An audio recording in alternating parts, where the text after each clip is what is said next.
오늘 함께 읽을 말씀 창세기 13장 14절부터 18절 말씀 우리 함께 읽습니다. 네, 오늘 사명찾기 7번째 시간입니다. 제목을 이렇게 정해봤습니다. 떠남과 보냄의 사명자 아브라함이라고 하는 제목으로 오늘 아브라함의 인생을 좀 살펴봅니다. 모든 사람이 이 땅에 태어날 때 사명 없이 태어난 사람이 없습니다. 하나님이 한번 이렇게 만들어 봐야 되겠다. 그런데 얘는 얘 만들다가 실수했네. 그리고 그냥 보내는 그런 인생은 없다는 것입니다. 어떤 사람이건 전부 그에게는 하나님의 의미가 있습니다. 오늘 이 아브라함에게 어떤 의미가 있는지 우리는 잘 알고 있습니다. 오늘 아브라함에게 하나님이 주신 사명은 그가 믿음의 조상이 되는 그러한 사명인 것입니다. 하나님이 그를 선택하고 그에게 부여하신 것입니다. 그런데 원래 이 믿음의 조상이 되는 이 사명은 아브라함이 받은 것이 아닙니다. 그의 아버지 데라가 먼저 받은 것입니다. 그런데 그 데라가 아브라함 식솔들을 이끌고 그 자손들을 이끌고 갈대아 우르에서 나와가지고 하란이라고 하는 곳까지는 왔는데 무슨 연유에서인지 거기서 가나안을 들어가지 않는 것입니다. 우리가 이 이스라엘 사람들을 히브리 민족이라고 그렇게 부르지요. 이 히브리라고 하는 이 의미는 강을 건넜다라고 하는 의미입니다. 히브리 민족 그러면 강을 건너는 거예요. 그들이 가나안을 건너갈 때는 반드시 이 메소포타미아 문명에서 이 강을 건너서 다른 문화권으로 건너가야 되는 것입니다. 그런데 데라는 그 강을 건너는 그 자리에서는 그가 사명을 다 감당하지 못한 것입니다. 결국 누가 건너갑니까? 아브라함이 그 조카 롯을 데리고 아내 사레와 함께 그렇게 건너가게 되는 것입니다. 그래서 창세기 12장 1절부터 3절에 여호와께서 아브라함에게 이르시되 너는 너의 고향과 친척과 아비의 집을 떠나, 우리 예전 성경으로 너는 너의 본토 친척 아비 집을 떠나라고 하는 그 말씀은 아브라함 입장에서 보면 두 번째 받은 말씀이 되는 것입니다. 예전에 갈대아 우르에 있을 때 아버지와 함께 본 하나님의 영광이 있었다면 이제 창세기 12장에서는 하란 땅에서 주저주저하고 있는 그 아브라함에게 이제 나타나신 하나님의 두 번째 영광이라고 하는 것입니다. 하나님이 아브라함에게 약속합니다. 내가 너로 큰 민족을 이루고 내게 복을 주어 내 이름을 창대하게 하리니 너는 복이 될지라. 너를 축복하는 자에게는 내가 복을 내리고 너를 저주하는 자에게는 내가 저주하리니 땅의 모든 족속이 너로 말미암아 복을 얻을 것이라. 하나님이 분명히 아브라함에게 이 사명을 주셨습니다. 그리고 이 사명을 아브라함은 이루게 되는 거죠. 그래서 오늘날 우리가 아브라함을 믿음의 조상이다 이렇게 부를 수 있는 것입니다. 아브라함의 성공을 살펴봅니다. 그가 믿음의 조상이 되는 이 사명을 이룰 수 있었던 것은 무엇인가? 오늘 제목처럼 바로 떠남과 보냄이 아브라함 인생에 끊임없이 있습니다. 떠남과 보냄을 통해서 아브라함은 이 믿음의 조상이 되는 사명을 이루었던 것입니다. 먼저 5번의 떠남과 보냄의 사건이 있는데 먼저 무엇을 떠나보냅니까? 아버지를 떠나는 것입니다. 아버지 데라가 205세에 죽었는데 이 하란을 떠날 때 아브라함의 나이가 75 정도로 이렇게 보니까 이미 아직 데라는 하란에 살고 있을 때였습니다. 그런데 아브라함이 그를 떠나는 것입니다. 본토 친척 아비집을 떠나는 게 쉽지 않습니다. 우리도 이 미국 땅에 오는 게 여러분 쉽지 않았을 것입니다. 예전에 제가 어르신분들 갈레프 사역을 잠깐 이렇게 하면서 어르신분들과 이야기를 나눠보면 정말 그분들 옛날에 미국에 오실 때 이 소지할 수 있는 달러 소유가 300불? 그 시대에 오신 분들이 계시더라고요. 그 와가지고 LA 도착해가지고 코리아타운에 어느 합석소 같은 집에 갔는데 이 침대를 매트리스만 있는데 매트리스를 들었더니 바퀴벌레가 그냥 막 왔다 갔다 하고 그 얘기를 하시면서 여전히 지금도 그때 그 고생하셨던 이야기 하시는 분들을 많이 보았습니다. 여러분, 한국에서 아무리 어려웠어도 정말 그곳을 떠난다라고 하는 것이 쉽지 않았듯이 아브라함에게도 아버지와 살고 있는 그 지역을 떠난다라고 하는 것은 자기의 모든 보호막이 사라지는 것입니다. 그런데 아브라함이 하란을 떠나는 것입니다. 아비의 집을 떠나는 것입니다. 의지할 끈들을 정리하는 것입니다. 두 번째, 오늘 우리가 읽었던 이 본문은 어느 시점입니까? 13장에 오니까요, 하나님이 이 아브라함과 그 조카 롯의 가문에 하나님이 큰 복을 주셨습니다. 그래서 목축업을 하는데 한 곳에 두 가문이 있을 수가 없게 되었다라고 하는 것입니다. 좋은 일입니다. 그래서 그들이 서로 의논합니다. 아브라함이 먼저 이야기합니다. 내가 동하면 나는 서하고 내가 서하면 나는 동하리라. 아브라함이 그렇게 양보를 합니다. 롯이 소돔 방향을 선택을 해서 떠나는 것입니다. 그런데 그가 떠나자마자 하나님이 다시 찾아오시는 것입니다. 11절 말씀이 14절 말씀이 그거지 않습니까? 롯이 아브라함을 떠난 후에 여호와께서 아브라함에게 이르시되 너는 눈을 들어 너 있는 곳에서 북쪽과 남쪽 그리고 동쪽과 서쪽을 바라보라. 보이는 땅을 내가 너와 네 자손에게 주리니 영원히 이르리라. 하나님이 상심하고 있는, 자기가 그래도 마지막 피부치로 그렇게 붙들고 있는 롯을 내어 보내고 났을 때 하나님이 오히려 그에게 다시금 사명을 되새겨 주는 것입니다. 떠남이 전부가 아니라고 하는 것을 아브라함에게 보여주는 것입니다. 여러분, 요즘도 우리는 동서남북을 바라보고 있지 않습니까? 노스, 이스트, 웨스트, 사우스 다 바라보면 우리의 귀가 힘듭니다. 뉴스라고 하는 거죠. 세상에 어지러운 소문만 들립니다. 그런데 하나님이 보게 하는 그 지역을 바라보면 지경이 넓어지는 것을 믿으시기 바랍니다. 그쪽에서 오는 소리를 들으면 머리가 복잡하지만 내 눈을 열어 그쪽을 바라보면 지경이 넓어지는 것입니다. 하나님이 믿음의 사람들에게 주신 은사인 것입니다. 롯을 떠나보냈습니다. 그런데 하나님의 생각에는 이 히브리 민족의 믿음의 조상은 둘이 될 수 없다라고 하는 것입니다. 아브라함, 내가 택한 것은 너다라고 하는 것이죠. 그런데 롯이 그만 소돔에서 세계 전쟁이 일어납니다. 5나라와 4나라가 서로 대결하는 그러한 전쟁 속에 롯의 가정이 전부 다 풍비박산이 나는 것입니다. 그런데 담대하게도 아브라함이 집에서 길리운 병사 318명을 데리고 밤새도록 추격을 해서 그들을 무찌르고 아브라함이 많은 전리품과 함께 롯과 그들의 가족들을 데리고 돌아옵니다. 그를 마중한 것이 있습니다. 소돔 왕이 나가서 마중합니다. 그리고 소돔 왕이 생색을 내는 것입니다. 자기는 패전한 왕인데도 불구하고 소돔 왕이 자, 이거 다 너 가져라. 그렇게 하는 거죠. 아브라함이 소돔 왕에게 말하는 것입니다. 나는 이 젊은이들과 생명만 내가 가져가면 된다.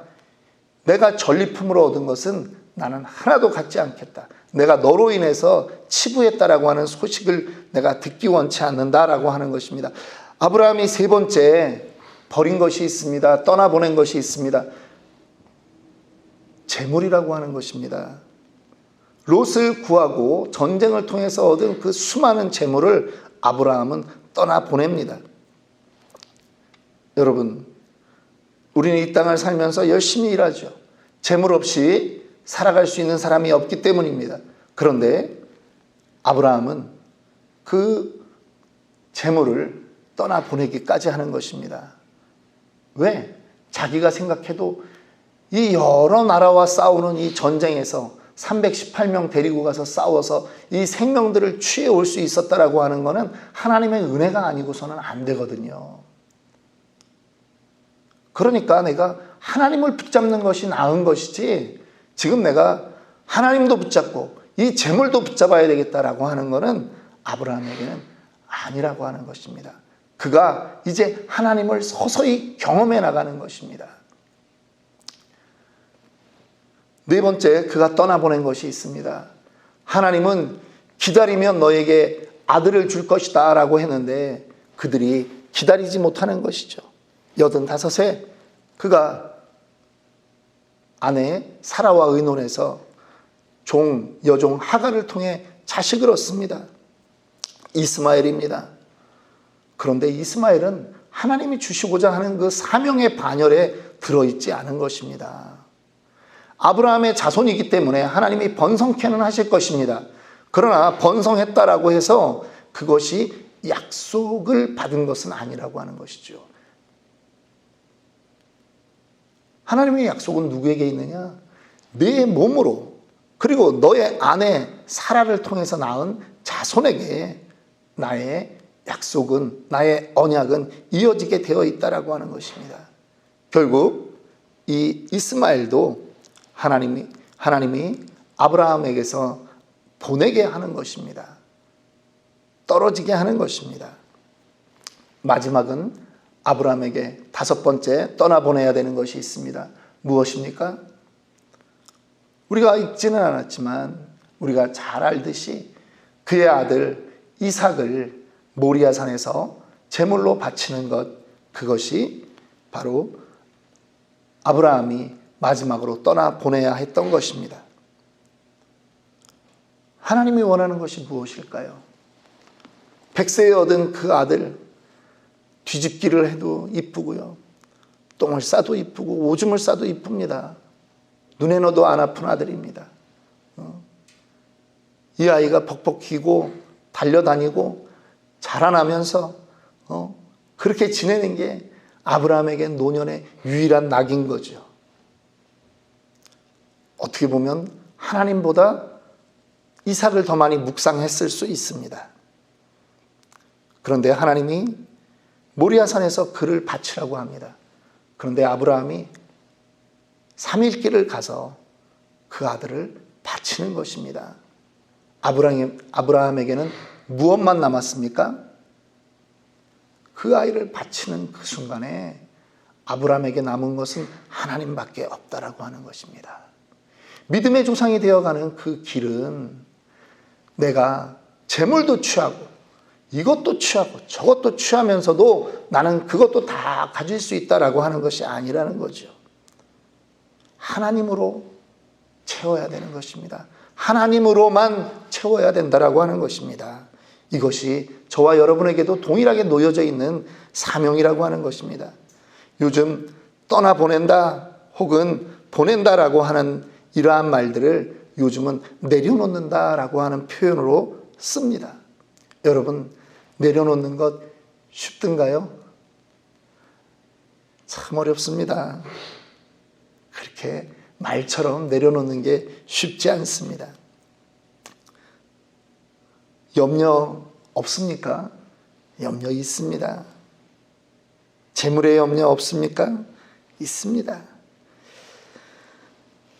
마태복음 6장 28절부터 30절에는 이런 말씀이 나옵니다. 또 너희가 어찌 의복을 위하여 염려하느냐? 들의 백합화를 보라. 들의 백합화가 어떻게 자라는가 생각하여 보라. 수고도 아니하고 길쌈도 아니하느니라. 그러나 내가 너희에게 말하노니 솔로몬의 모든 영광으로도 입은 것이 이 꽃 하나만 갖지 못하였느니라. 오늘 있다가 내일 아궁이에 던지우는 들풀도 하나님이 이렇게 입히시거든 하물며 너희일까 보냐. 믿음이 작은 자들아. 하나님이 예수께서 산상수훈에서 말씀하시는 것입니다. 염려하지 마라. 이거는 천국 백성을 향한 행동 강령을 마태복음 5장, 6장, 7장에서 말씀해 주시는 것입니다. 제가 기회가 되면 이제 올해 가기 전에 이 산상수훈을 좀 강해하려고 합니다.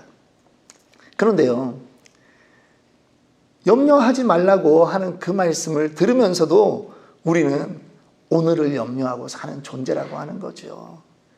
내려놓았다라고 하면서도 다 내려놓지 못하는 것입니다. 맡겼는 줄 알았는데 어느 정도의 시험은 통과했다라고 생각을 하고 이제는 이골이 났다라고 생각을 했는데도 그게 그렇게 쉽지 않은 것입니다. 때로는 큰 소리로 기도를 하고 때로는 주여 칠창을 해봐도 이 경제적인 문제가 다가오면요 쉽지 않아요. 아이들 문제가 생기면요 걱정부터 앞섭니다.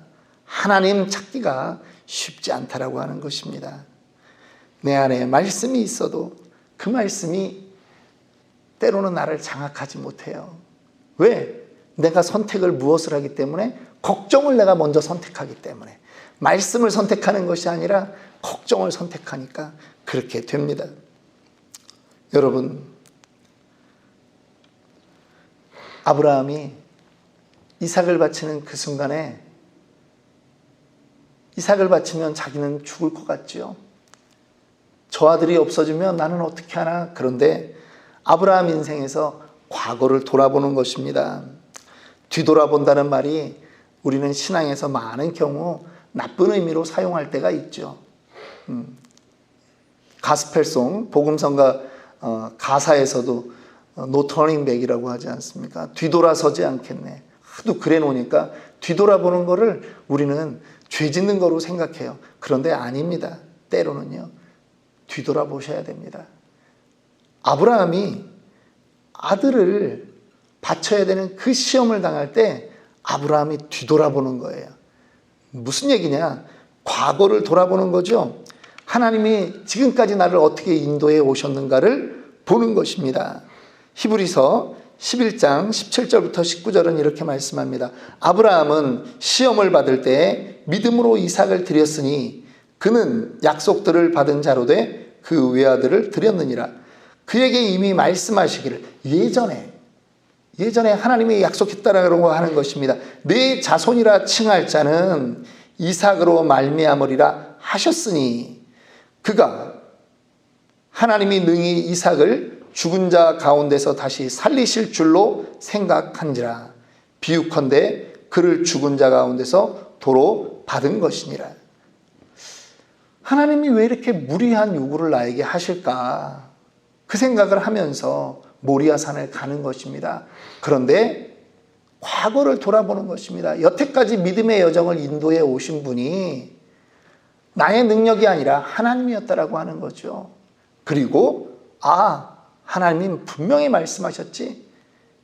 내 자손은 이삭이다. 그 말을 하셨으니 내가 이삭을 하나님 말씀에 순종해서 죽일지라도 하나님은 이 이삭을 살려주실 것이다 라고 하는 그 믿음이 생겼다라고 하는 것입니다.